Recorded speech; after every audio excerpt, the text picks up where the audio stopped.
back to the White Ink Centre's Creativity Connects channel.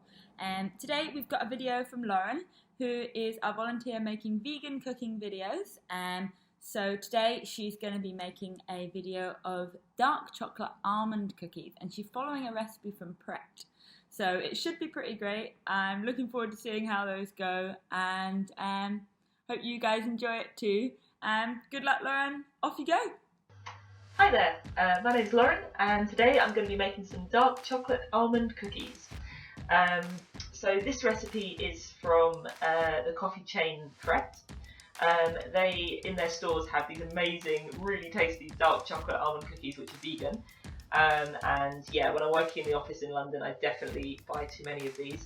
And they basically released their recipe online, so I had a go at making them the other day, and they're really good. So I'm going to make them again for you on this video.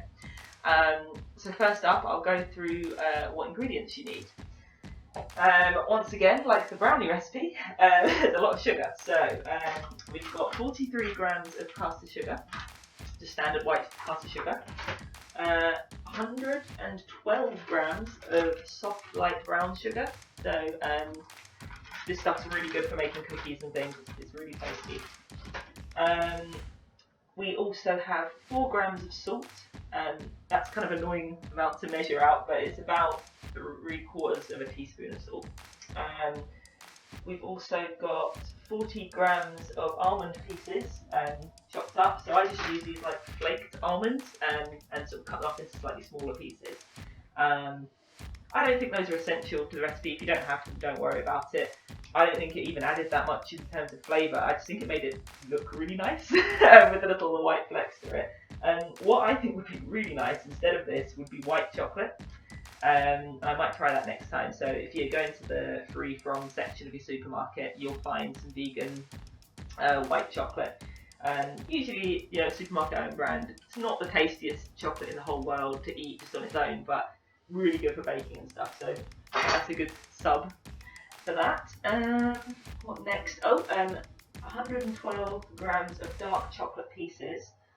So once again, I use Bourneville, but any dark chocolate pretty much will do. Most dark chocolate's vegan. It doesn't have milk in it usually. Occasionally they will put a little bit of milk in it, completely randomly. So always check the ingredients just in case. But most chocolate's fine. We've also got 205 grams of plain flour. Just, yeah, plain.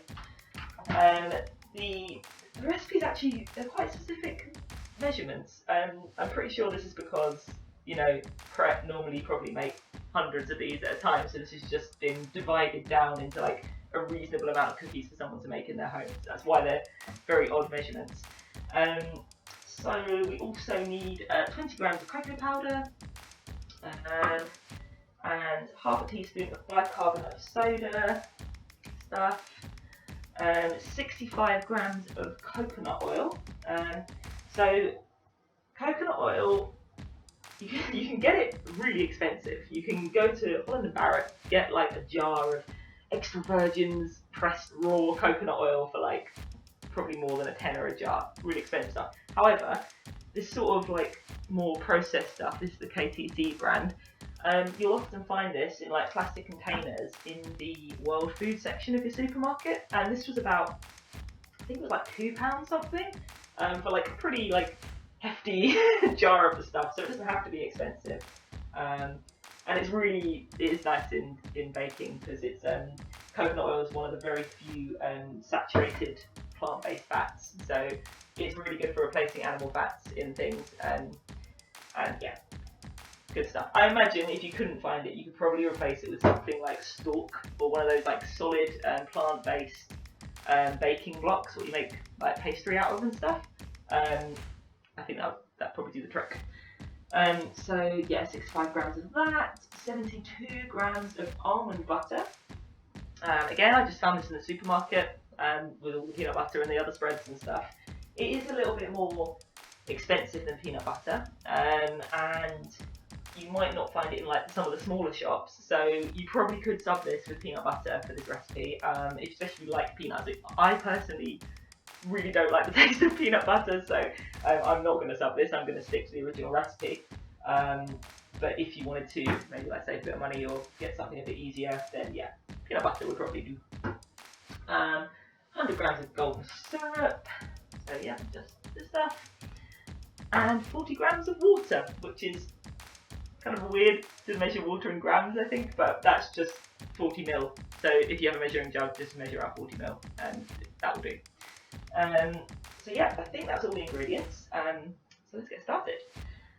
So first up, I have measured the flour, the cocoa powder, and the bicarbonate of soda into this little bowl here, and I'm going to sieve it into a big mixing bowl, like so. Just in case there's like lumps in the flour. It doesn't look like there is, to be honest, but you know, stops it being a lumpy cookie dough, which we don't want. Put that in there. And we're going to add the sugars to that. So I've already measured out the soft light brown sugar and the caster sugar into things. So I'm just going to dump those in.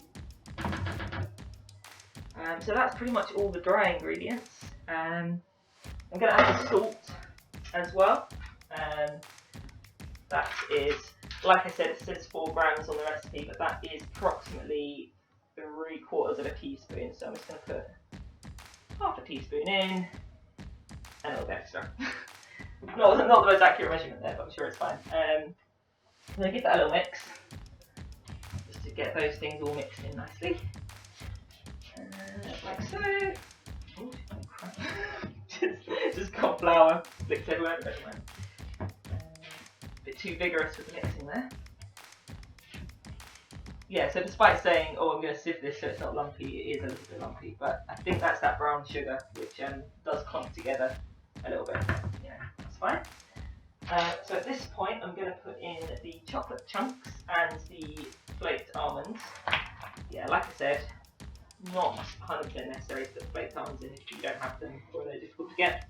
And also any nut will do, like if you fancy one of those pecans or I don't know, hazelnuts would be quite nice, I think. That would be fine as well. Just going to quickly mix those in a little bit. Right, now we're going to combine the wet ingredients. So,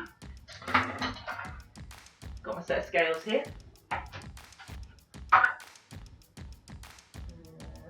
going to measure out 65 grams of coconut oil.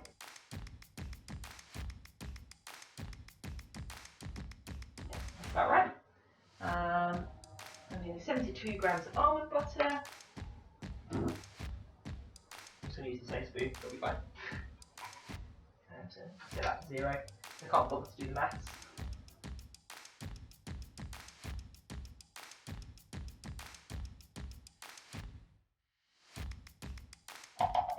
That'll do. Wonderful. We also need 100 grams of golden syrup at this point. I'm going to get a clean spoon for this because I don't want to, get lumps of almond butter in my lovely golden syrup.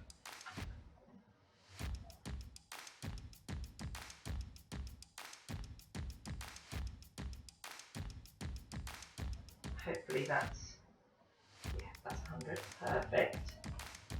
Lovely. Just going to wash my hands quickly, it's very sticky.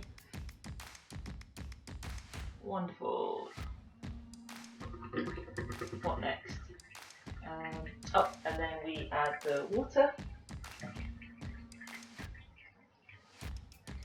like so, and give it a mix. Now the sort of mistake I made last time with this was I didn't mix it at this point. I just sort of dumped it straight in to the to the flour, and what happened was the coconut oil went into these massive lumps and it's really difficult to mix in. I really get my fingers involved and like squash these the coconut oil down. I'm gonna try not to do that again. I'm gonna try and like mash it up a little bit.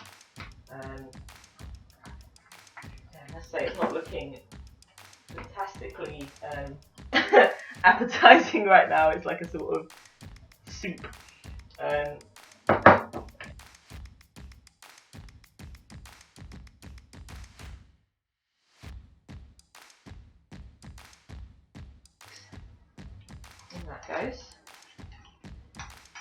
there's quite a lot of sort of dry ingredients compared to wet ingredients here, so I'm really going to make sure I have like the majority of that those wet ingredients in there, otherwise it's going to be a really sticky dough that's not going to work too well.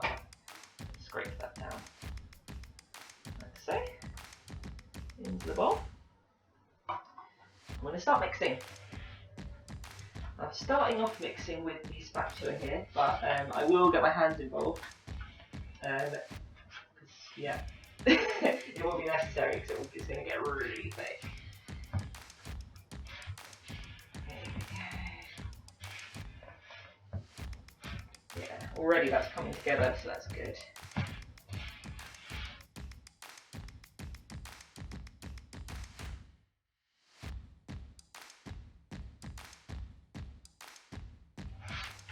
Okay, that's almost done. Get my hands involved now. Squish that together. Oh yes, that looks good. Yeah, see, that is a lump of coconut oil, and we don't want that because that will melt in the oven and there'll just be like liquidy bits in it. I just don't think that's going to work very well. So as much as possible, I'm going to try and like make sure it's all really well mixed in. And yeah, like you can't really overwork cookie dough. It's not like cake mix, which you're not supposed to mix too much. Or bread, I think like you can overwork bread and pastry and stuff, but cookie dough, yeah, squish it around as much as you want. I don't think it's going to cause any problems. Oh yes, it smells really good. It smells really chocolatey. Oh, very nice. Okie dokes. So yeah, the original recipe says that this makes 8 cookies. And it says that what you should do is you should get, a golf ball sized piece per cookie. Now, I obviously haven't been playing golf very much recently because I did this and I got like 12 cookies out of it. They were decent sized like cookies, so maybe I have no idea what a golf ball looks like, what sort of size it's actually meant to be. But yeah, I sort of did something like, roll it between my hands like this. Oh, it's falling apart like this time. I think my chocolate chunks might be a little bit big. That sort of happens. Squish it together in my hands. Roll it into a ball. Like so. So that sort of size.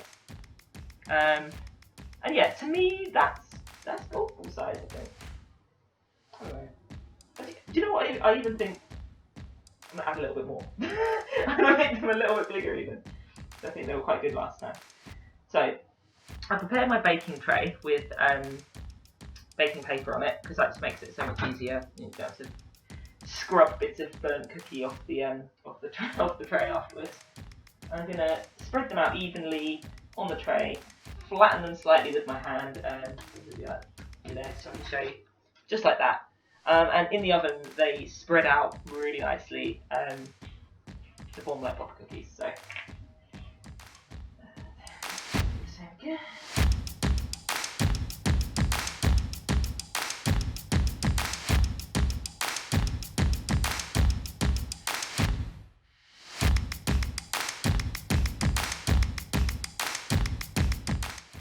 Right, I'm going to have to do this in 2 batches because I only have one baking tray. So this is the last one that's going to go on this tray. A large golf ball. Flatten it down. So yeah, I've got 6 cookies on here, spread out quite well like that. Again, they're going to fan out in the oven, hopefully. So I'm going to pop them in. It says here 8 to 10 minutes, which for me means I'm going to check at 8 minutes because, yeah, I prefer things a little underdone than overdone. And yeah, so it's 180 degrees. I've preheated the oven already, so just going to go from that there. And there we go. Right, I'm going to wash my hands. And I will see you in 8 minutes. Hello again. So I took the cookies out at 8 minutes, like I said, and they were very squishy still. I think this is because, yeah, like I said, they're pretty big cookies. So I popped them in again for like 2-3 minutes-ish, more, definitely no more than that. And they've come out really well. I will show you one. here we are. So it looks very much like the Pret cookies. They've got that like where it's sort of cracked on the top. And they're not super hot. I have left them to cool for a bit, but the chocolate is still melted, so that's nice. And yeah, they are crispy on the outside, chewy in the middle, and hopefully it stays that way and doesn't get too dry. The first batch I put in are a little bit dark around the edges, not too bad, but maybe a little bit more than I would like. So I think I left them in maybe a little bit too long. But the second batch are definitely, yeah, I think those ones are perfect. So yeah.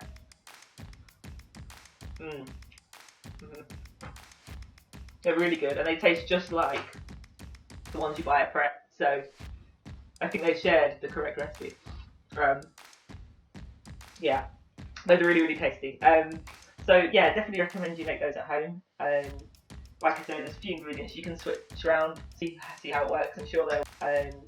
Like I said, there's a few ingredients you can switch around, see how it works. I'm sure they'll be just as tasty. But yeah, hope you enjoy. See you later. Thanks so much for that, Lauren. They look amazing. I'm going to have to see if I can get some coconut oil and give them a go next time I'm in the shop. So everyone at home, remember, if you've got any ideas for our channel, then just send us an email. And remember to subscribe above just to make sure that you get any updates from Lauren or any of our other volunteers that are helping us out and showing us what they've been up to during this time of lockdown. So keep yourself well, keep yourself safe, and we will see you soon. Bye.